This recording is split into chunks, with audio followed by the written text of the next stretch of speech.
The signing of the landmark free trade agreement with Britain is on the cards, even as Prime Minister Narendra Modi is on a 2-day visit to the United Kingdom beginning 23rd of July. This is no ordinary trade agreement, but it will have a long-lasting positive impact for both countries.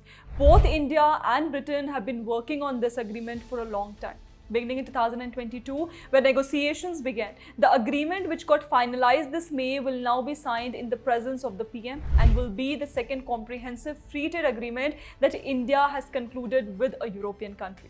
The deal will ensure a much needed boost to Indian exports of textiles, leather, and engineering goods. Labor-intensive sectors such as Indian textiles and apparel will get a competitive advantage against countries such as Bangladesh and Vietnam. India will get similar advantages in leather, footwear, gems and jewelry, pharmaceuticals, agriculture, and processed foods. The agreement is poised to impact 99% of Indian exports to the UK by reducing tariffs. Further, it will also help cut levies on automobiles and medical devices coming from Britain.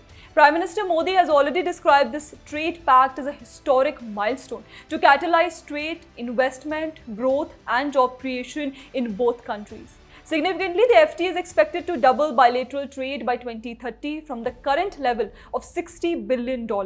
Another attractive feature of the deal is an exemption for employers of Indian workers from paying social security contributions in the UK for 3 years under the Double Contribution Convention.